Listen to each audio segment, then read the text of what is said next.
রহমতুল্লাহি ওয়া বারাকাতুহু। ওয়ালাইকুম আসসালাম ওয়া রাহমাতুল্লাহি ওয়া বারাকাতুহু। আলহামদুলিল্লাহ ইন্নাল হামদালিল্লাহ নাহমাদুহু ওয়া নাস্তাঈনুহু ওয়া নাস্তাগফিরুহু ওয়া নাউযু বিল্লাহি মিন শুরুরি আনফুসিনা ওয়া মিন সাইয়্যাতি আমালিনা মান ইয়াহদিহিল্লাহু ফালা মুদিল্লা লাহু ওয়া মান ইউদ্লিল ফালা হাদিয়া লাহু ওয়া আশহাদু আন লা ইলাহা ইল্লাল্লাহু ওয়াহদাহু লা শারীকা লাহু ওয়া আশহাদু আন্না মুহাম্মাদান আবদুহু ওয়া রাসূলুহু أما بعد فإن خير الحديث كتاب الله وخير الهدي هدي محمد صلى الله عليه وسلم وشر الأمور محدثاتها وكل محدثة بدعة وكل بدعة ضلالة وكل ضلالة في النار رب اشرح لي صدري ويسر لي أمري واحلل عقدة من لساني يفقهوا قولي الحمد لله الذي هدانا لهذا وما كنا لنهتدي لولا أن هدانا الله আলহামদুলিল্লাহ আমরা যারা আজকে এই কোরআনের তাফসিরে আসতে পারছি, বসতে পারছি, এটা আল্লাহ তাআলার বহুত বড় মেহেরবানি। পুরুষদের মধ্যে যারা আমরা আসছি, মা বোনরা যারা আসতে পারছেন, এখানে অনেক মানুষ আছে। বারবার বলি, এই 3টা বিল্ডিং এ যদি আসতো অর্ধেক জায়গা দেওয়া যেত না, অর্ধেক আসলে হইতো। তাহলে যারা আসছি নিজেরা আসি নাই, আল্লাহ আনছে। তার মানে আল্লাহ পছন্দ করছেন। দুনিয়াতে থাকতেই আমরা জানতেছি আল্লাহ আমাদেরকে পছন্দ করছেন। আল্লাহ পছন্দ না করলে জান্নাতে যাওয়া যাবে? এইটা তো স্যাম্পল। দুনিয়ার এই সমস্ত মজলিস, যে মজলিসে কোরআন সুন্নাহর কথা হয়, ওগুলারে বলা হয়েছে জান্নাতের বাগান। এই দুনিয়ার জান্নাতের বাগান, এই স্যাম্পলে আল্লাহ পছন্দ করে আনছেন। দুনিয়ায় থাকতেই আমরা জানলাম যে আল্লাহ জান্নাতের বাগানে আল্লাহ পছন্দ করে ঢুকাইছেন। তো সেই জান্নাতের আশা তো এমনিই করা যায় যে অবশ্যই আল্লাহ কারে আর জান্নাত দিবে। সেই হতভাগা দুনিয়ার জান্নাতেও আসতে পারি নাই, আবার সেই জান্নাতের আশা করি। কয়দিন বাঁচবো? এখনই যদি বলতো যে কালকে সকালে আপনি 12টায় মারা যাবেন, আজকে বিয়ের অনুষ্ঠানে যাইতেন? সত্যি বলেন, এই মার্কেটে যাইতেন? এখন বিভিন্ন জায়গায় ঘুরতেন? নাকি নিজেই কুচু টুচু করে যায় না বসে থাকতেন? তাফসির হইতেছে, এখানে এসে বসে থাকতেন। একটু কেউ কোরআনের দাওয়াত দিতেছে, সেখানে যায় দাঁড়াই থাকতেন। হুজুরের পিছে পিছে ঘুরতেন, অথবা মাদ্রাসায় যাইতেন বা এতিমের কাছে যে খাবার দিতেন এখন মাদ্রাসায়। এই কামটাই করতেন। কিন্তু তা আপনারা কে বলছে যে আপনার আজকে মৃত্যু নাই, কালকে নাই, আপনার 65 বছর পরে মৃত্যু? কোথাও গ্যারান্টি আছে? না। আপনি নিজেই জানেন, যখন আপনি বিদেশে যান, এই যে এখানে তো সবাই ওমরা করছেন বা হজ করছেন বা ট্যুরে গেছেন জীবনে, যখনই যান ভিসা কিন্তু 2টা ডেট দেওয়া থাকে, যাওয়ারটা আসারটা। 2টা ডেট অবশ্যই থাকে, দেখবেন, যাওয়ার ডেট, আসার ডেট। তা আপনি যখন দুনিয়ায় মায়ের পেট থেকে বাইরে আইছেন, তখন কিন্তু আল্লাহ 2টা ডেট দিয়ে দিছে। আসার ডেট, দুনিয়া যখন আসছেন সাথে সাথে যাওয়ার ডেটটাও এখানে আল্লাহ দিয়ে দিছে। কিন্তু এটা আল্লাহ গোপন রাখছে। মালাকুল মউত সারাদিন আমাদের পিছে ঘুরে, ধরে না কেন? আল্লাহর হুকুম হয়নি, এজন্য ধরে না।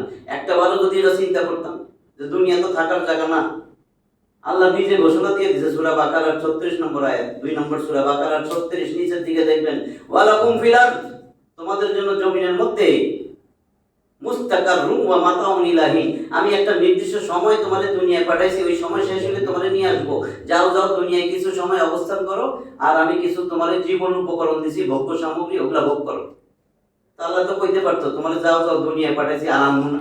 আল্লাহ একটা নির্দিষ্ট সময় পর্যন্ত, নির্দিষ্ট সময় পর্যন্ত দুনিয়ায় থাকবা, ভোগ্য সামগ্রী উপভোগ করবা, আমার কাছে সুম্মা ইলাইনা তুরজাউন, আমার কাছে ফিরে আসবা। এগুলো একটু যদি মাথার মধ্যে থাকে, দুনিয়াতে এরকম গা বাসায় দিতেছে। এখন যদি বিয়ার অনুষ্ঠানে হার্ট অ্যাটাক করে মরে যাই, যে বিয়ার অনুষ্ঠানে ও ভাবি আপনার মাইয়াটা তো সুন্দর কইতেছে, যে বিয়ার অনুষ্ঠানে আরেক মহিলার দিকে তাকাই রয়েছি, যে বিয়ার অনুষ্ঠানে যাইয়া 2 মহিলার মাঝখানে দাঁড়ায় কথা কইতেছে, ভাবি আপনার বড় ছেলেটা কই? আরে আপনারা একসাথে ছিলাম, আমরা কি মজা করে থাকতাম, আল্লাহ রে, এখন কই গেছেন ভাবি? ও ভাবি, কি উপায় হবে তখন? এই ভাবি কইতে কইতে হার্ট অ্যাটাক করে মরলেন, হাসপাতাল নিচে আর মারা গেছেন। ওই যায় না মাঝে এত লোক, কি হয়েছে? লোক দিয়া করলেন কি শেষ সময়, মৃত্যুর সময়? সব জায়গায় আল্লাহ উদাহরণ সেট করছে যে নিজেই বুঝবেন আপনি জান্নাতি না জাহান্নামী। এমন সিস্টেমে আল্লাহ কাজগুলো সাজায় রাখছেন, আপনি নিজেই বুঝবেন আপনি জান্নাতি না জাহান্নামী। আপনি জান্নাতি হলে জান্নাতের কাজ আপনাদের দিয়ে হইতে থাকবে, একটু একটু করে আগাবেন। আর জাহান্নামী হইলে জান্নাতের কাজ থেকে একটু একটু করে পিছাইবেন। দেখবেন আগে সিগারেট খাইতেন না সিগারেট ধরছেন, মদ খাইতেন না মদ খাইতেছেন, গান বাজনা শুনতেন না গান বাজনা শুনতেছেন। আগে আলেম ওলামাদের সাথে ঘুরতেন, এখন দূরে আসতেছেন। এখন পণ্ডিতির মতন কথা কন, কথা কইতে কইতে আস্তে আস্তে নামাজতে এবার বন্ধু বানাইছেন। কারে বন্ধু বানাইছেন? একেবারে সুন্নতের উপর যেগুলো নাই, দাড়ি শাসেন না, খারাইয়া মতইন না, একেবারে বেপরদায় চলেন না। মহিলারাও বেপরদায় যারা চলতেছে, ঢোল তবলা বাজাইতেছে, গান বাজনা করতেছে। আমি অন্যদিকে চলে গেলাম, কারণ লোক সংখ্যা কইতে যায়। বুঝতেছেন আমি কি বলছি? তাহলে আল্লাহ যে পছন্দ করে এই যে দুনিয়ায় স্যাম্পল জান্নাতের বাগানে বসাইছে, এটা খুশির খবর না? যে আল্লাহ মহব্বত করে, দয়া করে, মায়া করে আমাদেরকে কোরআন সুন্নাহর দিকে হৃদয়টারে এখনো আকর্ষণ করে রাখা দিয়েছে, আকৃষ্ট। নাহলে তো বসতাম না, আমরা তো এদের মতো ঘুরতাম। নাকি আমরা বাদাইমা অকর্মা, যে দূর সবাই কাজ আছে, এগুলো অকর্মা, বাদাইমা বইয়ে রয়েছে মসজিদে নাকি এরকম? তাহলে আল্লাহর কাছে দিল থেকে জোরে সোরে জবান খুলে দিয়ে একবার কালেমার শুকর আদায় করে আল্লাহরে শোনাই আলহামদুলিল্লাহ। এটা তো আল্লাহর শুকরিয়া আদায় করছি যে আল্লাহ যেন আরো বেশি রাখে। কারণ বলছে কি, যার দিনের জন্য, দিন জানার জন্য, বোঝার জন্য, দিন শিখার জন্য যাদের দিল আমি আকৃষ্ট করে রাখি, তারা সারাক্ষণ আমি আল্লাহর নূরের আওতায় থাকে। এখন যা বলছি এগুলা আয়াতের কথা বলছি, আমার কথা মানেই নেই। 39 নম্বর সূরা জুমারের 22 নম্বর আয়াত, এটা বইলেই তাফসীরে ঢুকতেছি। 22 নম্বর আয়াত 39 নম্বর সূরা, 75টা আয়াতের এই সূরা জুমার, এর মধ্যে 22 নম্বর আয়াতে আল্লাহ বলতেছেন, আফামান শারাহাল্লাহু সাদরাহু লিল ইসলাম ফাহুয়া আলা নূরিন মির রাব্বিহ। আফামান শারাহাল্লাহু, আল্লাহ সদরাহু, তাদের সদর, তাদের বক্ষ, তাদের অন্তর, তাদের হৃদয়ে খুলে দেন ইসলামের জন্য। কারা?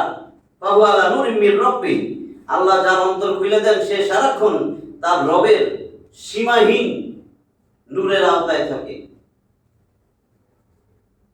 ওয়াইলুল লিল কাসিয়াতি কুলুবুহুম মিন যিকরিল্লাহ উলাইকা ফী দালালিম মুবিন। আর যারা কোরআনের তাফসিরে আসে না, কোরআনের মাহফিলে বসে না, কোরআন সুন্নাহর কথা হচ্ছে, দাওয়াতি কাজ করতেছে, সেগুলো তার বিরক্ত লাগে। বুঝতে হবে এগুলা সুস্পষ্ট গোমরাহির মধ্যে আছে, এগুলা পথভ্রষ্ট। এদের অন্তর আল্লাহ পাথরের মতন কঠিন করে দিছে, বরং তার চেয়েও কঠিন।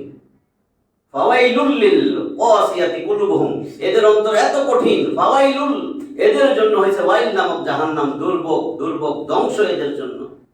আল্লাহর কথা, আল্লাহ এদের জন্য ধ্বংস। ধ্বংস হোক, আমার লাগে পারবো নি, আল্লাহ জান্নাতে আমি যাবই। আল্লাহ কইছে কি নাকি?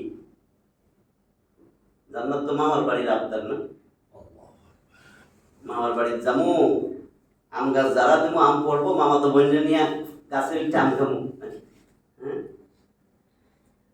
সূরা মাইদা আমরা সিরিয়ালে 100 পর্যন্ত শেষ করছি। 5 নম্বর সূরা, সূরা মাইদার 100 পর্যন্ত আমাদের শেষ তাফসীর।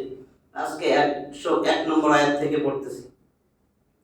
আউযু বিল্লাহি মিনাশ শাইতানির রাজীম, বিসমিল্লাহির রহমানির রহিম। ইয়া আইয়ুহাল্লাযীনা আমানু লা তাসআলু আন আশিয়াআ ইন তুবদা লাকুম তাসুকুম وإن تسألوا عنها حين ينزل القرآن تبد لكم عفى الله عنها والله غفور حليم يا أيها الذين آمنوا হে ঈমানদারগণ, হে মুমিনেরা, হে মুমিনগণ, লা তাসআলু আন আশিয়া, এমন বিষয়গুলি সম্পর্কে প্রশ্ন করো না, অতিরিক্ত প্রশ্ন করো না, খালি প্রশ্ন করবা না। ইন তুবদা লাকুম তাসুকুম,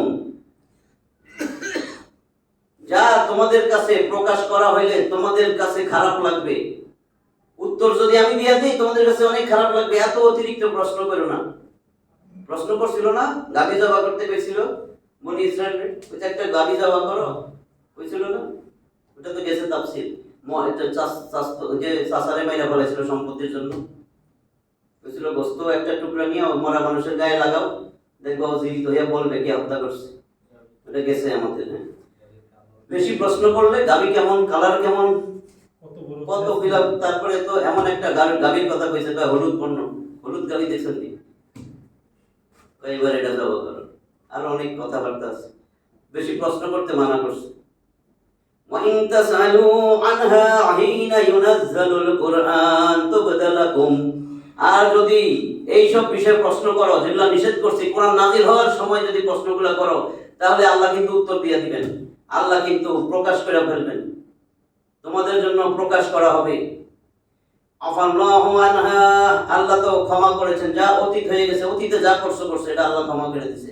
ওয়াল্লাহু গফুরুন হালিম, আল্লাহ ক্ষমাশীল, হালিম মানে সহনশীল। কি বলছে এখানে, দেখেন কি কি প্রশ্ন করতে মানা করছে। এই নিষেধাজ্ঞা কোরআন অবতীর্ণ হওয়ার সময় ছিল, খোদ নবী করিম সাল্লাল্লাহু আলাইহি ওয়াসাল্লাম সাহাবাগণকে বেশি বেশি প্রশ্ন করা থেকে বিরত থাকতে বলতেন, নিষেধ করতেন। এক হাদিসে আল্লাহ রাসূল সাল্লাল্লাহু আলাইহি ওয়াসাল্লাম বলেন, মুসলিমদের মধ্যে সবচেয়ে বড় অপরাধী হচ্ছে ওই ব্যক্তি যার প্রশ্ন করার ফলে কোনো জিনিস হারাম ছিল না হারাম করে দিছে, বারবার প্রশ্ন করে, এটা হালাল, এটা হালাল, এটা হালাল, ওইটা হালাল, এটা হালাল হলে ওইটা কেন হালাল, এটা হারাম কেন। যার প্রশ্ন করার ফলে কোনো জিনিস হারাম করে দেওয়া হলো যা ইতিপূর্বে হালাল ছিল। বুখারীর ৭২৮৯ নম্বর হাদিস, মুসলিমেও আছে। আর এক হাদিসে তিনি বলেন, আল্লাহ তোমাদের জন্য পরের কথা চর্চা করা, অধিক প্রশ্ন করা এবং অর্থ নষ্ট করাকে অপছন্দ করেছেন। বুখারী মুসলিম। অন্যের চুল বড় রাখলো কেন, অন্যের এটা হইল কেন, অন্যের নিয়ে চর্চা করার কথাও না, নিষেধ আছে, নিজে ঠিক হইতে হবে। অতিরিক্ত প্রশ্ন করার থেকে আল্লাহ নিষেধ করছেন, হে মুমিনগণ, তোমরা এমন বিষয়াবলী সম্পর্কে প্রশ্ন করো না যা তোমাদের কাছে প্রকাশ করা হইলে তা তোমাদেরকে পীড়া দিবে, তোমাদের খারাপ লাগবে। কোরআন অবতরণের সময় তোমরা যদি সেই সব বিষয়ে প্রশ্ন করো তবে তা তোমাদের নিকট প্রকাশ করে দেওয়া হবে। আল্লাহ পূর্বেকার সেই সব বিষয়ে ক্ষমা করেছেন, বস্তুত আল্লাহ বড় ক্ষমাশীল, বড় সহনশীল। ১০২ নম্বর আয়াত, قد سعلها قوم من قبلكم ثم أصبحوا بها كافرين। قد سعلها قوم من قبلكم, তোমাদের পূর্বে এক সম্প্রদায়ের অতিরিক্ত প্রশ্ন করেছিল, একটা সম্প্রদায়, একটা জাতি, একটা কওম তোমাদের আগে এরকম প্রশ্ন করছে। অতঃপর কি করছি আমি, সুম্মা আসবাহু বিহা কাফিরিন, আর এই প্রশ্ন অতিরিক্ত করার কারণে তারা কাফের হয়ে গেল, কাফের। সুতরাং তোমরা যেন উক্ত প্রকার পাপে লিপ্ত হয়ে যেও না, যেমন একদা রাসূল সাল্লাল্লাহু আলাইহি ওয়াসাল্লাম বললেন, রাসূল সাল্লাল্লাহু আলাইহি ওয়াসাল্লাম বললেন, আল্লাহ তোমাদের উপর হজ ফরজ করেছেন। একজন সাহাবী জিজ্ঞাসা করলেন, প্রত্যেক বছরেই নি ফরজ? প্রশ্ন করে। আল্লাহ রাসূল বলছে, আল্লাহ হজ ফরজ করেছেন। নবী নীরব থাকলেন। জিজ্ঞাসক পরপর ৩ বার জিজ্ঞাসা করার পর নবী করিম সাল্লাল্লাহু আলাইহি ওয়াসাল্লাম উত্তরে বললেন, আমি যদি হ্যাঁ বলি তবে অবশ্যই তা প্রতি বছরের জন্য ফরজ হয়ে যাবে, আর যদি এমনটি হয়ে যায় তাহলে প্রতি বছর হজ পালন করতে তোমরা অক্ষম হবে। মুসলিম হজ অধ্যায় ৪১২ নম্বর হাদিস, আহমদ, আবু দাউদ, নাসাই, ইবনে মাজাহ সব গ্রন্থে আসছে এটা। এজন্যই কোন ভাষ্যকার আফাল্লাহু আনহা এর ব্যাখ্যায় বলেছেন, আগে যা হইছে হইছে, আগে যা প্রশ্ন অতিরিক্ত করুক এটা আল্লাহ ক্ষমা করে দিয়েছেন, এখন মানা করে দিয়েছে, আমি যেন না হয় এরকম আর অতিরিক্ত প্রশ্ন। ইসলাম সম্বন্ধে সবাই ধারণা নাই, কোরআন সুন্নাহর কিছু কথা শুনলে ওইটা হইল কেন, এটা হইল কেন, আল্লাহ বলছে, এখন যদি বলি কোনো প্রশ্ন থাকবে না। আল্লাহ কইছে, যা আমার জমিনে ইনিল হুকমু ইল্লা লিল্লাহ, একমাত্র হুকুম, একমাত্র আইন, একমাত্র বিধান আমি আল্লাহ ছাড়া কেউ দিবে না। কারো হুকুম মানবি না, কারো হুকুম মানবি না, খবরদার খবরদার, জমিনে থাকবি কারো আইন মানবি না, কারো সংবিধান মানবি না, সংবিধান মানবি আমি একমাত্র আমি আল্লাহ। এটা হইল কেন, তাইলে চলবো কেন, ওই দেশে এরকম কেন, প্রশ্ন নাই বলি। আলা সাবধান, লাহুল খালকু ওয়াল আমর, সৃষ্টি যার আইন চলবে তার। কি বুঝছেন এটা দিয়ে? ও বুঝছি এটা জামাত, ও বুঝছি এটা আহলে হাদিস, এরকম এরকম নাকি? এটা জামাত করে রে, এটা আহলে হাদিস রে, এরকমই নাকি? এগুলা শিখছেন কথাগুলো? এই জন্য বলছি তাফসিরে বসেন, তাফসিরের কথা শুনেন। হ্যাঁ, তেল তালের না হুজুর হইলে আমি যেটা কাইটা যেতাম। তেল তালের না হুজুর হওয়া যাবে না, যেটা একেবারে কলিজায় লাগবে সেটাই বলবো। কারণ কি, এটাই সঠিক। সাইডে সুইডে যাওয়া যাবে না, যে হাই হাই ও কি মনে করবে, হাই হাই এখানে এই দলের লোক আছে, হাই হাই ওই দলের লোক আছে, হাই হাই কি করবে, এটা কইলে তো তাফসির করা যাবে না। এটা আল্লাহ চাই নাই তো।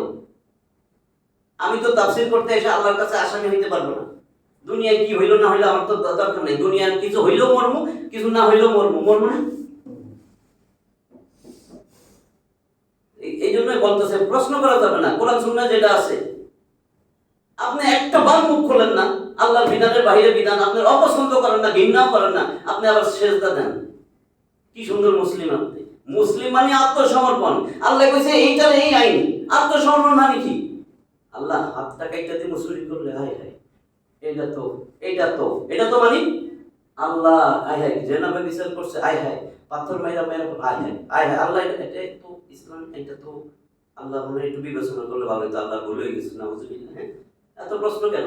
একবার জেনাবে বিচার দেখছেন তো, ইমাম সাহেবের মেয়েরা ধরে লেগে গেছে দেখছেন?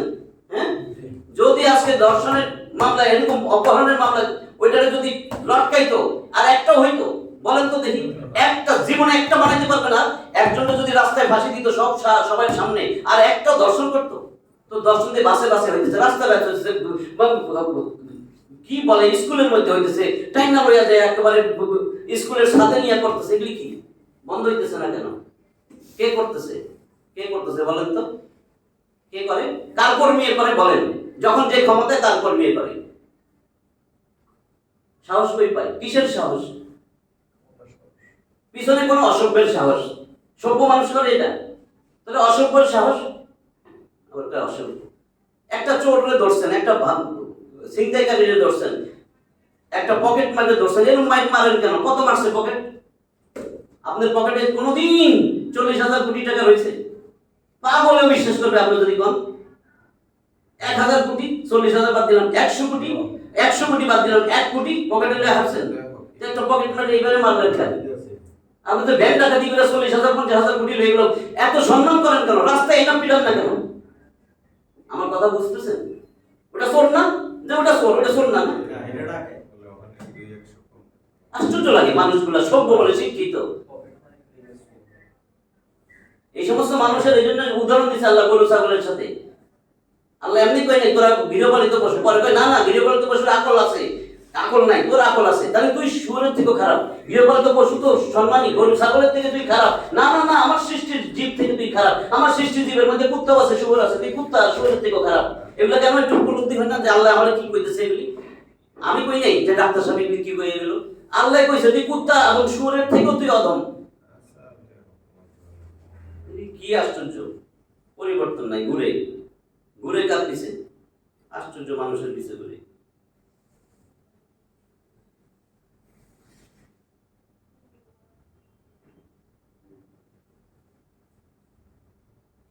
তাহলে আল্লাহ কি বলতেছেন এবার ওইখানে আসেন। আমি যদি হ্যাঁ বলি তবে অবশ্যই প্রতি বছর ফরজ হয়ে যাবে হজ, আর যদি এমনটা হয়ে যায় তাহলে প্রতি বছর হজ পালন করতে তোমরা অক্ষম হবে।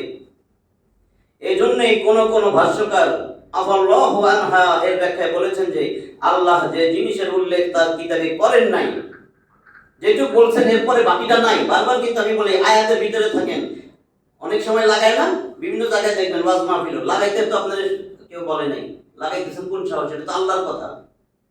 মাইন্ডসেটটা হইলে আপনি লাগান। আমি একটা কথা বলছি, আপনি লাগাইতে পারেন, কোনো অসুবিধা নেই। আপনি আল্লাহর কথার সাথে লাগান। আপনি কি দেখেন কি বলে, আল্লাহ যে জিনিসের উল্লেখ তার কিতাবে করেন নাই সেটা ওই জিনিসের অন্তর্ভুক্ত যা আল্লাহ মাফ করে দিয়েছেন।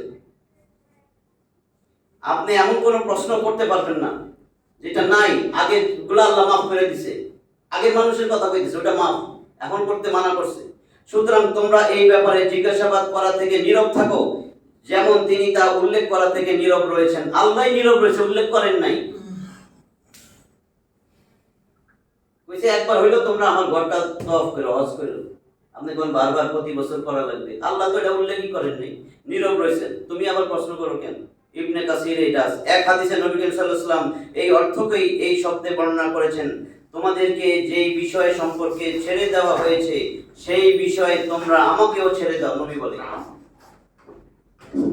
যা তোমাদেরকে কিছু বলা হয়নি তার ব্যাপারে আমাকে প্রশ্ন করো না।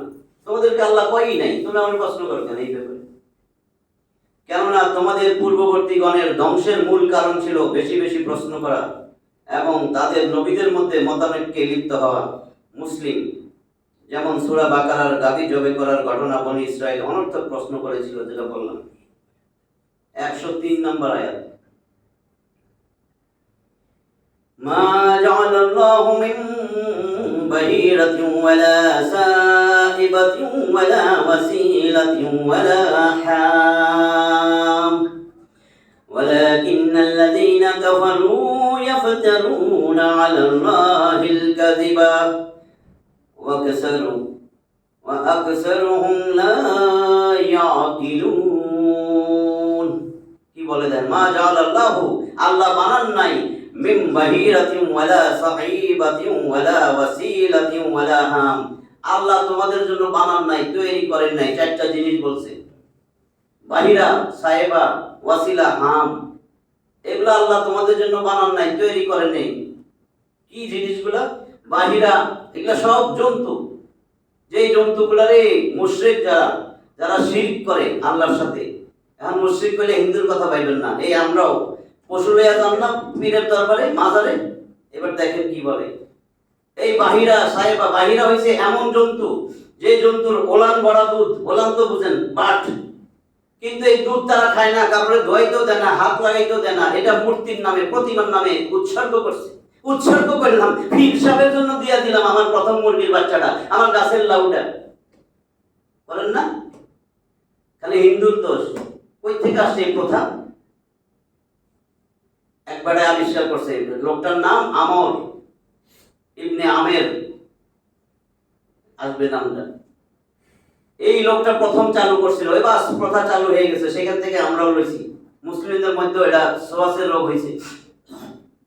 প্রথম মুরগি বাচ্চা চা দিয়ে কার জন্য দিছেন? উৎসর্গ করবেন কার জন্য? একমাত্র আল্লাহর জন্য। কিছু যদি করতে হয়, নজর নেয়াজ যা করবেন সব একমাত্র আল্লাহর জন্য, কোনো মানুষের জন্য হবে না। এটা শিরক, শিরকের গুনাহ জীবনে মাফ হবে না। যে এগুলা করে সে জীবনও শিরক মনে করে না, কাজেই সে যদি পাপ না মনে করে সে কোনোদিন তওবা করবে?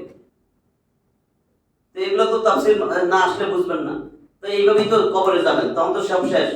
আল্লাহ নিজে বলছেন 4 নম্বর সূরা, আমার বলার উদ্দেশ্য না, 4 নম্বর সূরা নিসার, নইলে দেখবেন কোথায় আছে এগুলি। 4 নম্বর সূরা নিসার 48 নম্বর আয়াত, 4 নম্বর সূরা নিসার 116 নম্বর আয়াত, 5 নম্বর সূরা মাইদার এখানে গেছে 72 নম্বর আয়াত। সবগুলোর মধ্যে লেখা আছে ইন্নাল্লাহা লা ইয়াগফিরু আন ইউশরাকা বিহি ওয়া ইয়াগফিরু মা দুনা যালিকা লিমান ইয়াশা ওয়া মান ইউশরিক বিল্লাহি ফাকাদ ইফতারা ইসমান আযীমা ওয়া মান ইউশরিক বিল্লাহি ফাকাদ দাল্লা দালালাম বাঈদা ওয়া মান ইউশরিক বিল্লাহি ফাকাদ হাররামাল্লাহু আলাইহিল জান্নাহ।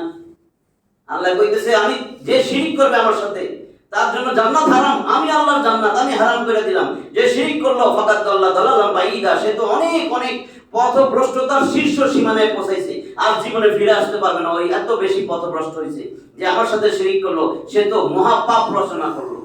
মহাপাপ আল্লাহ কয়, আল্লাহ কয় সে মহাপাপ রচনা করলো। অথচ আল্লাহ এই জায়গায় বলছেন তুই কর কর পাপ কর, আসমান বন্ধ বইরা ফেলা পাপ জমিন থেকে, এত পাপ তো করতে পারবি না, আমার কাছে ক্ষমা চা, আমি মাফ করে দেব।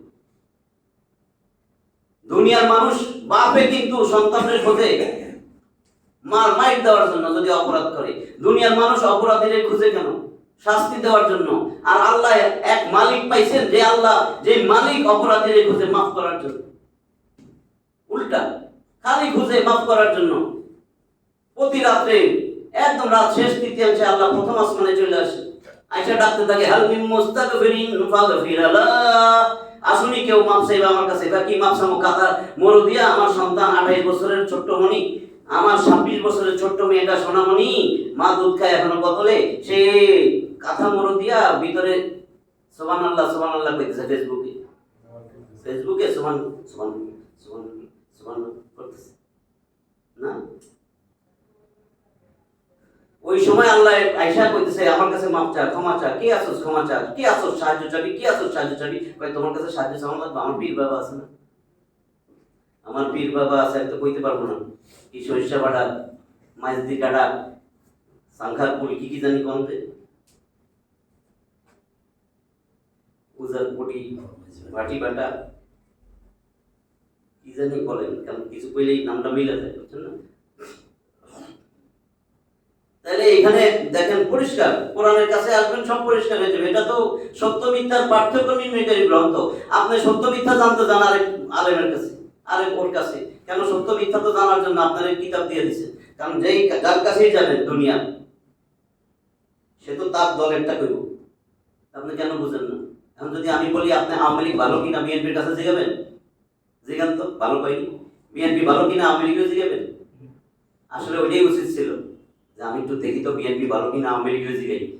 আসলে ওইটাই উচিত ছিল। আপনি যাই কি হেরেই জিগান, হের দল সম্বন্ধে খারাপ পেব? আমার জিগান আপনার চরিত্র কেমন, আমি জীবনে খারাপ কমু? আমি জীবনে আমারটাই বলি, আমার জীবনে কমু আমার চরিত্র খারাপ কেমনে হইল? আমার চরিত্র ভালো না খারাপ এটাও কিন্তু কোরআন দিয়ে মিলাইতে পারবেন। তাহলে কোরআনটাও জানতে হবে না আপনাদের। এবং যদি কোরআন জানতে না পারেন, কোরআন জানার জন্য বলছে তুমি যা জানো না, তাহলে যে জানে তার কাছে যাও। তাহলে আলেমের কাছে যাবেন, যাই করবেন কি এই আমারে বলেন তো। সে যদি মুখে মুখে বলে মানে এবার দলিল দেন, এই তো ধরা আল্লাহ তো সেটাই বলছে, দলিল পর্যন্ত বলছে। ফাসআলু আহলা যিকরি ইন কুনতুম লা তা'লামুন বিল বায়িনাতি ওয়াজ যুবুর। এইটুকু কেন বাদ দেন? ফাসআলু আহলা যিকরি ইন কুনতুম লা তা'লামুন, ফাসআলু, অতএব তুমি জিজ্ঞাসা করো। আহলে জিকির, জিকির স্মরণ, এই কোরআনের আরেক নাম জিকির। কোরআন ওয়ালাদেরকে জিজ্ঞাসা করো তুমি যেটা জানো না। কোরআনের নিয়ে যারা চলে ওই পরিবার পরিজনকে তুমি জিজ্ঞাসা করো। ফাসআলু আহলা যিকির ইন কুনতুম লা তা'লামুন, তুমি যেটা জানো না সেটা জানার জন্য তুমি যাও কোরআন ওয়ালাদের কাছে, ওদের পরিবার পরিজনের কাছে, তাদের কাছ থেকে কোরআন সম্বন্ধে জানো। কি জানতে চাও সেটা সব কোরআনে আছে। বিল বায়িনাতি ওয়াজ যুবুর, কিন্তু দলিল চাইও, দলিল দেখাইতে হবে। কারণ দলিল খুঁজলে যদি কেউ বলে বেশি বুঝেন, দলিল দিয়ে কি করবেন বুঝবেন এটার মধ্যে ভেজাল আছে। তার ওই কেবলা কেবলা কেবলা কেবলা করবে। হ্যাঁ, উনি বলেছেন, উনি বলেছেন, উনি বলেছেন, দুনিয়ায় কেউ বলেছেন, কোনো দরকার আসবেন আপনার জীবনে জিগাবেন আল্লাহ। আল্লাহ কইব কি এত কিছু বলেছেন বলেছেন করেছেন, আমি আল্লাহ কইছিনি, রসুল বলছেনি, বাস শেষ। তাই না? এর বাইরে কইবনি? ওটা বলেছেন, সে বলেছেন, বখতিয়ার খলজি বলেছেন, হ্যাঁ, তিতুমির বলেছেন, আর্কিমিডিস বলেছেন। আমি তো নাম এগুলা কইলাম যাতে এগুলা যাতে ভেজাল না হয়। আর্কিমিডিস বলেছেন, অ্যারিস্টটল বলেছেন, হ্যাঁ, কি তিতুমির বলেছেন, বখতিয়ার খলজি বলেছেন। এটা তো আল্লাহ এটা বললে হবে না। আমি আল্লাহ কিছু কই নাই, রসুল কিছু বলে নাই। যদি বলেন আল্লাহ আপনি বলেছিলেন, আল্লাহ নবীজি বলেছিলেন, এর বাইরে আল্লাহ আর যাইতেও পেব না যে ঠিক আছে একেবারে কারেক্ট কথা বলছো, 100-100 কথা বলছো। যদি এরকমই না হইতো তাহলে এত সিয়াসুন্নি বাদ কেন? চিয়াটা ওটা খারাপ, ওটাকে এটা খারাপ, কেমনে বুঝবেন কোনটা খারাপ? এই যেটা দিয়ে বুঝবেন।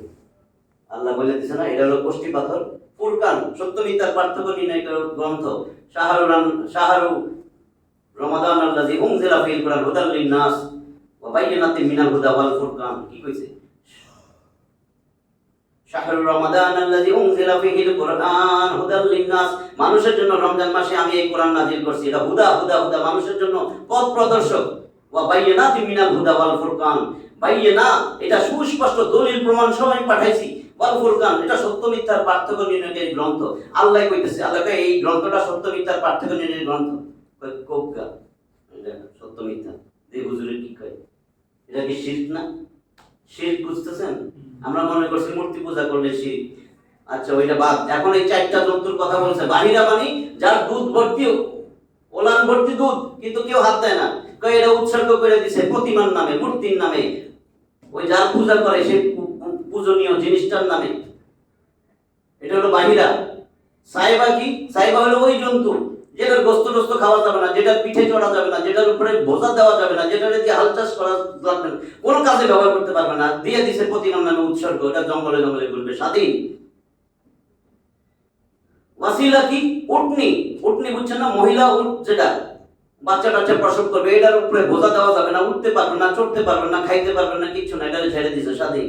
আর হাম, হাম হলো পুরুষ ষাঁড় উট, যেটার বীর্য সন্তান উৎপাদনে খালি উটনির বাচ্চা বাচ্চা হবে, এটারে ব্যবহার করবে, এটারে ধরবে না, এটারে উঠতে পারবে না, এবারই কাজে কামে লাগাইতে পারবে না, এটার উপরে বোঝা নিতে পারবে না, এটারে বলে হাম।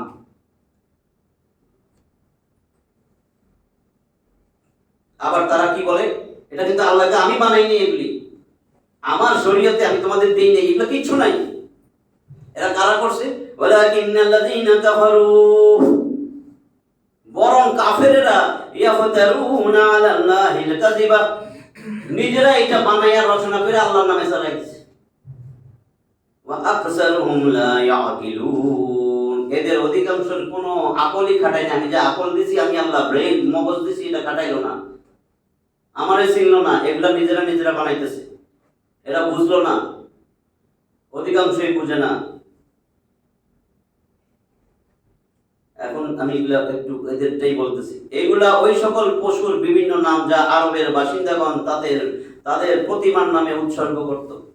এগুলির বিভিন্ন ব্যাখ্যা বর্ণনা করা হয়েছে। সহিহ বুখারীতে সাইদ বিন মুসাইয়্যিব কর্তৃক এরূপ ব্যাখ্যা উল্লেখ করা হয়েছে। বাহিরা ওই জন্তুকে বলা হতো যার দুধ দহন করা হতো না, এবং বলতো যে এই দুধ প্রতিমার জন্য।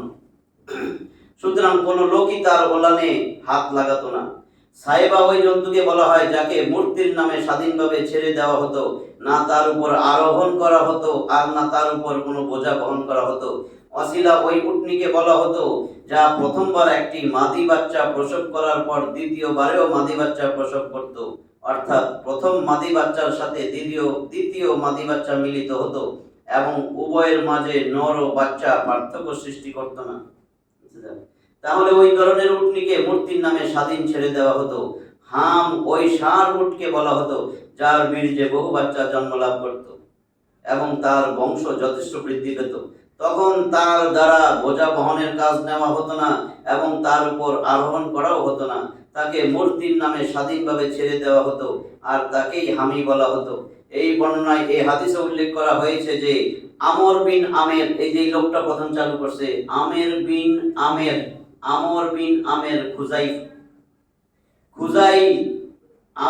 আমের খুজাই সর্বপ্রথম মূর্তির নামে জন্তু উৎসর্গ করার কথা চালু করেছিল। নবী করিম সাল্লাল্লাহু আলাইহি ওয়াসাল্লাম বলেন, আমি তাকে জাহান্নামে নিজ নারী বুড়ি নিয়ে টানাটানি করতে দেখেছি। নবী করিম সাল্লাল্লাহু আলাইহি ওয়াসাল্লাম বলেন ওই লোকটার কথা যে আমি তাকে জাহান্নামে নিজ নারী বুড়ি নিয়ে টানাটানি করতে দেখেছি। বুখারী সূরা মায়েদার তাফসীরে আছে। আলোচ্য আয়াতে বলা হয়েছে যে মহান আল্লাহ এই জন্তুগুলোকে ওইভাবে শরীয়ত রূপে নির্ধারণ করেন নাই, আল্লাহর শরীয়তে নাই এগুলি। কেননা তিনি নজর নিয়াজ শুধু নিজের জন্যই নির্দিষ্ট করেছেন, যা দিতে মন চায় আল্লাহর জন্য দিবেন। আল্লাহর জন্য দিলে সুবিধা আছে, জবাই করবেন আল্লাহর নামে করে নিজেই খাইবেন, কত লাভ। দিয়েছেন আরেক ব্যাটারে, পীর সাহেব দিয়ে আমি লাউটা দিয়ে, ওই বেটা তো মনে মনে আরো এমন কিছু কমু, ভয় দেখামু যাতে নিজের মেয়েও দিয়ে যায়। দেখেন নাই কত জায়গা নিজের স্ত্রী দিয়ে সেটা পাও টিপে, বাবা তো বাবার না দিচ্ছে, বাবা ধর্মের বই হয়নি, উকিল সাহেব দেখেছিলেন ধর্মের বই বানিয়েছে, ধর্মের আব্বা।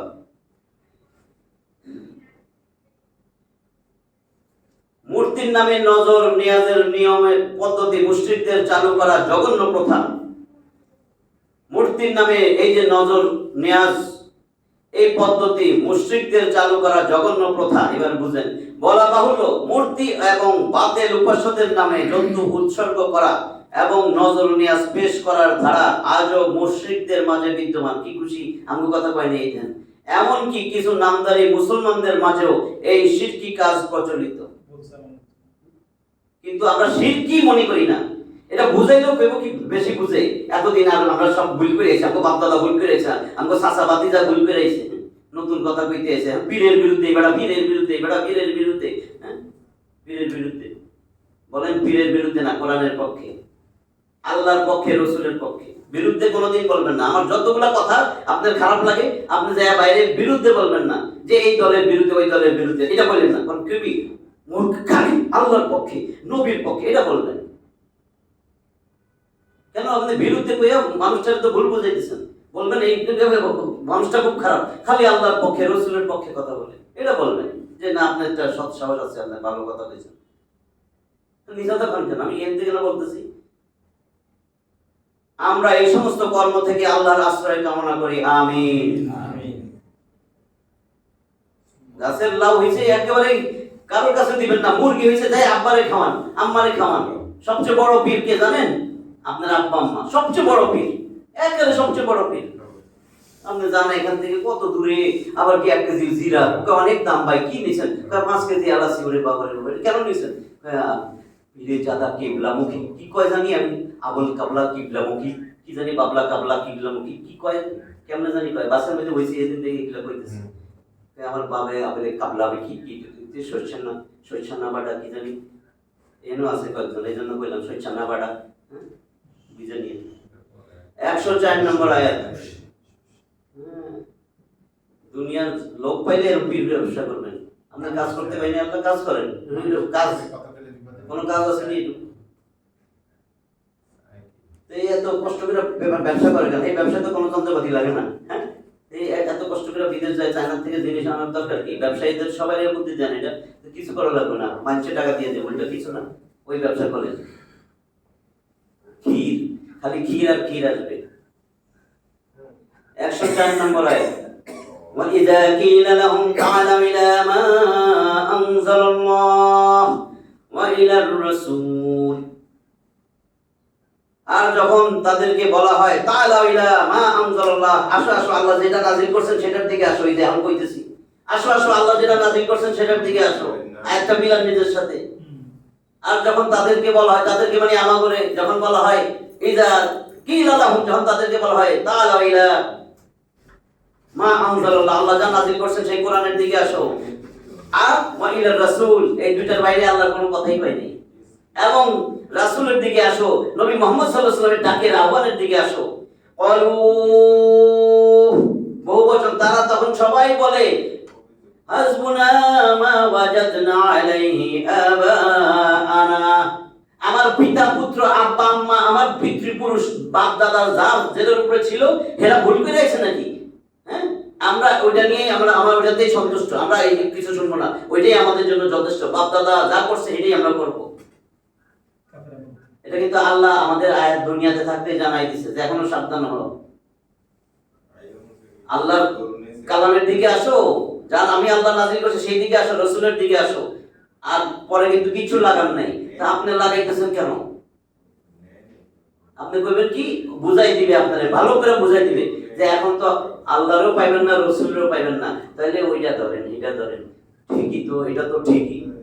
আবার কয় আপনি প্রধানমন্ত্রীর কাছে যাবেন, প্রধানমন্ত্রী তো আপনারে চিনে না, তাহলে আপনি এমন একজনকে ধরবেন যে প্রধানমন্ত্রীর পিএস, সে তো প্রধানমন্ত্রীর যাকে কথাই শুনবো, প্রধানমন্ত্রী এটার কথা না ঠিক রে, ডাক্তারে খামাখা কি কয় না কয় বই বুঝায় আমাকে, তাহলে কি করবো? কয় পিএস রে ধরবেন, একটা মাধ্যম ধরবেন, সেই মাধ্যমটা আপনার প্রধানমন্ত্রীর লাগে সংযোগ।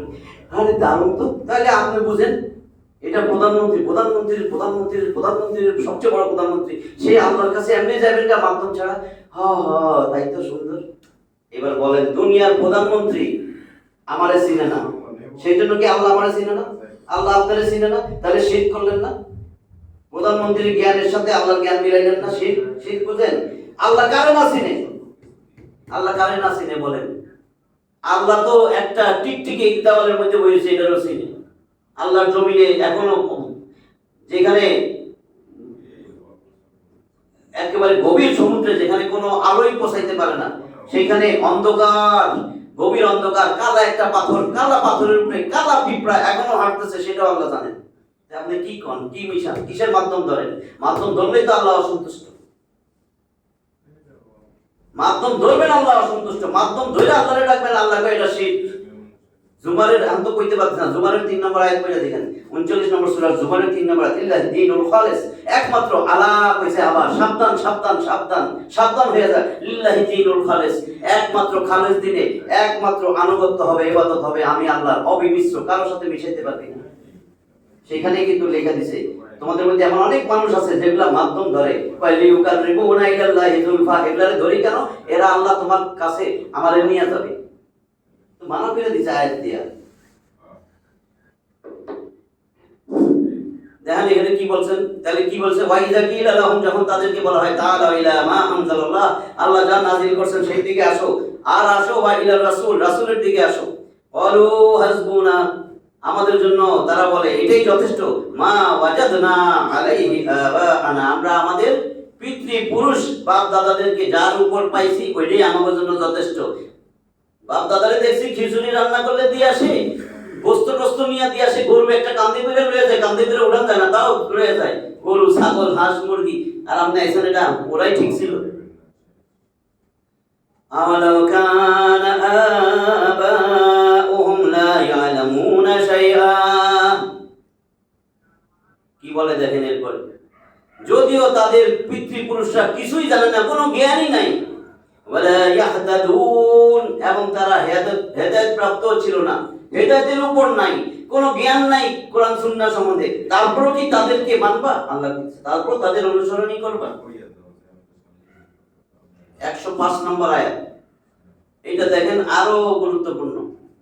ইয়া আইয়ুহাল্লাযীনা আমানু আলাইকুম আনফুসাকুম লা ইয়াদুররুকুম মান দাল্লা ইযা তাদাইতুম ইলাল্লাহি মারজিউকুম জামিআ ফায়ুনাব্বিউকুম বিমা কুনতুম তা'মালুন। ইয়া আইয়ুহাল্লাযীনা আমানু, হে ঈমানদারগণ, আলাইকুম আনফুসাকুম, তোমাদের নিজের দায়িত্ব নিজের উপর, তোমার ব্যাপার, তোমাদের উপর তোমাদের নিজের দায়িত্ব। বুঝতেছেন কথা? হে ঈমানদারগণ, তোমাদের উপর তোমাদের নিজের দায়িত্ব, নিজের দায়িত্ব নিজের উপরেই, নিজেরে নিজে বাঁচাইয়া চলো। এই যে কন্যা যে সিচুয়েশন খারাপ, কি করবেন, ওই যে এই জন্য এটাও দিছে আল্লাহ। এরপরে কি বলছে? যারা পথভ্রষ্ট হয়ে চলতেছে কোনো ক্ষতি করতে পারবে না তোমার, যদি তুমি সঠিক পথে থাকো, যতক্ষণ তুমি হেদায়েতের পথে নিজেরে রাখো। কি করলো বললে যাক্কা, আমি কোরআনের কথা বলবো, আমি রাসূলের কথা বলবো, আমি আল্লাহর কথা বলবো, কিছুই না হোক, কোরআন সংবিধান না হোক, আমি বলতেই থাকবো, বলতেই থাকবো। বুঝছেন কথাটা? এই দেখ কি বলে, লা ইয়াদুররুকুম মান দাল্লা ইযা তাদাইতুম, মান দাল্লা, যে ব্যক্তি পথভ্রষ্ট, আল্লাহর পথ থেকে বিপদে গেছে, নামে মুসলিম, কামে কাফের থেকেও আরো অধিক কঠোর, মুশরিকরে বন্ধু বানায়, কাফেররে বন্ধু বানায়, আল্লাহর সংবিধানের বাইরে সংবিধানের পক্ষে চলতে থাকে, এবং যারা আল্লাহর কোরআনের কথা বলে এদের বিরুদ্ধে মামলা দেয়, ধরপাকড় করে, এই সমস্ত মানুষগুলো এটা তো পথভ্রষ্ট। মান দাল্লা, যে পথভ্রষ্ট, ইযা তাদাইতুম, যতক্ষণ তুমি সঠিক পথে আছো, লা ইয়াদুররুকুম, তোমাদের কোনো ক্ষতি করতে পারবে না, তোমাদের কোনো ক্ষতি করতে পারবে না। লা ইয়াদুররুকুম মান দাল্লা ইযা তাদাইতুম, যদি তোমরা সঠিক পথে থাকো, তাহলে যে পথভ্রষ্ট হয়েছে সে তোমাদের ক্ষতি করতে পারবে না। কার কথা? আল্লাহর কথা। ইলাল্লাহি মারজিউকুম জামিআ, তোমাদের সকলকে কিন্তু আল্লাহর কাছেই ফিরে আসতে হবে। ফায়ুনাব্বিউকুম বিমা কুনতুম তা'মালুন, অতঃপর আল্লাহ তোমাদের জানাই দিবে। ও হাজী সাহেব, কি করতেছিলা দুনিয়া, কি করতেছিলা, তোমরা কি কাজ করতে, আল্লাহ সব জানাই দিবে। এবার দেখেন, কিছু লোকের মনে বাহ্যিক এই শব্দাবলীর কারণে সংশয়ের সৃষ্টি হয় যে নিজেকে সংশোধন করে নেওয়াই যথেষ্ট, আর কিছু লোকের এই আয়াত দিয়ে মনে হবে নিজের সংশোধন করে নেওয়াই যথেষ্ট। কিন্তু কি কইতেছে, আর সৎ কাজের আদেশ ও অসৎ কাজের বাধা দেওয়ার প্রয়োজন নাই, যে আমি নিজে নামাজ রোজা সালাম, কি বলতেছি বুঝছেন তো? আমি নামাজ রোজা হজ যাকাত সবকিছু করব, দান খয়রাত করব, সবকিছু করব, নিজে ভালো পথে রাখবো, কিন্তু মানুষের কিছু করব না, কোরআনের কথা কম না, নবীর কথা কম না, আরে বেটা তুই যে পথে আসছ পথভ্রষ্ট অসৎ পথ, এটাও বলবো না। এটাই বলছে, সৎ কাজের আদেশ অসৎ কাজের বাধা দেওয়ার কোনো প্রয়োজন নাই, নিজে সংশোধন করে নেওয়াই যথেষ্ট। না না, এই ধরনের ধারণা সঠিক নয়। তার কারণ হচ্ছে সৎ কাজের আদেশ ও অসৎ কাজে বাধা দেওয়া খুবই গুরুত্বপূর্ণ, এটা ফরজ বিষয়। নামাজ যেমন ফরজ, এটাও ফরজ। তো নামাজ পড়তেছেন, ফরজটা আরেকটা কই, একবার মুখ খুলেছেন রাস্তায় যায়, যদি একজন মুসলিম এই ফরজ ত্যাগ করে, তাহলে পথ ভোলাকে কে পথ দেখাবে? এই কাজ ত্যাগ করে কেউ কি সৎ পথে থাকতে পারে? অথচ কোরআন শর্তারোপ করেছে যে যদি তোমরা সৎ পথে পরিচালিত হও, তবে এই আয়াতের মর্মার্থ সম্পর্কে যখন আবু বকর রাদিয়াল্লাহু তাআলা অবগত হলেন, তখন তিনি বললেন, হে লোক সকল, তোমরা আয়াতকে ভুল জায়গায় ব্যবহার করতেছো। আমি তো রাসূল সাল্লাল্লাহু আলাইহি ওয়াসাল্লামকে বলতে শুনেছি যে লোকেরা যখন কাউকে কোনো পাপ কাজে লিপ্ত দেখে এবং পরিবর্তন করার পরিকল্পনা বা চেষ্টা না করে, সম্ভবত আল্লাহ তাদেরকে অচিরেই আযাব দ্বারা গ্রেফতার করবেন। মুসনাদে আহমদ, তিরমিজি, আবু দাউদ। সুতরাং আয়াতের সঠিক ভাবার্থ এই যে তোমাদের বোঝানো সত্ত্বেও আপনি বুঝাইলেন, সবকিছু বললেন, কোরআনের কথা বললেন, কোরআনের সংবিধানের কথা বললেন, কোনো কাজ হয়নি, কোনো অসুবিধা নাই। তোমাদের বোঝানো সত্ত্বেও যদি তারা পাপ থেকে বিরত না থাকে এবং সৎ পথ অবলম্বন না করে, তাহলে এই অবস্থায় তোমাদের কোনো ক্ষতি হবে না, বরং তোমরা সৎ পথে আছো এবং পাপ করা হতে বিরত আছো। অবশ্য একটি অবস্থায় সৎ কাজের আদেশ ও অসৎ কাজে বাধা দেওয়া থেকে বিরত থাকা বৈধ, একটা অবস্থায়, যদি কেউ সেই কাজে নিজের মধ্যে দুর্বলতা পায় আর জীবন নাশের আশঙ্কা থাকে। আল্লাহ সব জায়গায় সেভ করে দিয়েছেন। আপনার জীবন নাশ, এই লোকটারে কইলে আপনার জীবন নাশ, হুমকি, এটা মাস্তান, সন্ত্রাসী, গুলি করব, এই অবস্থায় অসৎ কাজে বাধা থেকে বিরত থাকা বৈধ। তাহলে এই অবস্থায় তাতে যদি সক্ষম না হয়, এই অবস্থায় সক্ষম না, আপনি হাত দিয়ে বাধা দিতে পারেন নাই, তাহলে হৃদয় দ্বারা অন্তত তাকে ঘৃণা করা, আপনি ঘৃণা করছি, ঘৃণা করা, মুখ ফিরিয়ে নেওয়া এবং মনে মনে পরিকল্পনা করা কিভাবে এদের কাছে দাওয়াত পৌঁছানো যায়। আর এটাই হলো সবচেয়ে দুর্বল ইমানের পরিচয়। হাদিসের ভিত্তিতে এর অনুমতি আছে। উক্ত আয়াত এই অবস্থার প্রতি ইঙ্গিত বহন করতে পারে। এটা তো হাদিসটাও বলছি অনেকবার। আবু সাঈদ আল খুদরি রাদিয়াল্লাহু তাআলা আনহু থেকে বর্ণিত, তিনি বলেন, মুসলিমের হাদিস 49 নম্বর হাদিস, মান রাআ মিনকুম মুনকারান ফালিয়ুগাইয়িরু বিয়াদিহি ফাইল্লাম ইয়াস্তাতি ফাবিলিসানিহি ফাইল্লাম ইয়াস্তাতি ফাবিকলবিহি ওয়া যালিকা আদাফুল ঈমান। কি বলছে? যদি কোনো অন্যায় কাজ দেখো, কোরআন সুন্নাহর বিরুদ্ধে কোনো কাজ চলতেছে, সেটা দেখো, হাত দিয়ে বাধা দাও। সেটাতে তুমি সক্ষম না, তাহলে তুমি মুখ দিয়ে প্রতিবাদ করো। সেটা দিয়েও সম্ভব না, অন্তর দিয়ে ঘৃণা করো, এবং শুধু ঘৃণা করো না, অন্তর দিয়ে ঘৃণা করো এবং প্ল্যান প্রোগ্রাম করো এই কাজটা যেন না হইতে পারে। এইটা যদি করো, এটা ইমানের সবচেয়ে দুর্বলতম ইমান। এটা দুর্বল, একেবারে দুর্বল ইমান। 106 এটা বলে শেষ করে দিচ্ছি। يا أيها الذين آمنوا হে ইমানদারগণ, শাহাদাতু বাইনিকুম ইযা হাদারা আহাদাকুমুল মাউত হিনাল ওয়াসিয়াতি ইসনানি যাওয়া আদলিম মিনকুম। হে ইমানদারগণ, শাহাদাতু বাইনিকুম ইযা হাদারা আহাদাকুমুল মাউত, যখন তোমাদের কারো নিকট মৃত্যু উপস্থিত হয়, হিনা মানে সময়, হিনাল ওয়াসিয়াতি ইসনানি যাওয়া আদলিম মিনকুম, তখন তোমরা তোমাদের মধ্য থেকে দুইজন সৎ পরামর্শ দেন, সৎ মানুষ থাকে না, এরকম দুইজন ন্যায়পরায়ণ ব্যক্তিকে সাক্ষী বানাও। মৃত্যু আইসা পড়তেছে, আপনার মৃত্যু, যখন আপনার মৃত্যু হবে, দুইজন সাক্ষী বানাবেন ওসিয়ত করে যাওয়ার জন্য। এটা বলতেছে এই আয়াতটা। ওসিয়তের উদ্দেশ্যে দুইজন ন্যায়পরায়ণ ব্যক্তি তখন সাক্ষী হবে। আও অথবা আফরানি মিন গায়রিকুম ইন আনতুম দারাবতুম ফিল আরদি ফাআসাবাতকুম মুসিবাতুল মাউত, অথবা তুমি সফরে আছো, দূর দেশে গেছো, বিদেশে আছো, সেই সফরে যদি মৃত্যু হয়, তাহলে আশেপাশে যে আছে সেখান থেকে দুইজন রে সাক্ষী বানাইতে বলছে। এটাই বলছে। সেই দুইজন নিজের গোত্রেরও হইতে পারে, অথবা আমি আর দুইজন পাইনি, আমি মুসলিম, অমুসলিম হইলেও চলবে, আমার দুইজন সাক্ষী লাগবে। আও এটাই বলছেন, অথবা অন্যদের থেকে দুইজন, যদি তোমরা জমিনে সফরে থাকো, অতঃপর মৃত্যু নামক বিপদ তোমাদের কাছে আসে, মৃত্যু পেয়ে বসে, তাহলে এরকম সাক্ষী, দুইজন সাক্ষী রাখতে বলছে। তাহবিসুনাহুমা মিন বাদিস সালাতি ফায়ুকসিমানি বিল্লাহি ইন ইরতাবতুম। দেখেন কি বলে, তাহবিসুনাহুমা মিন বাদিস সালাত,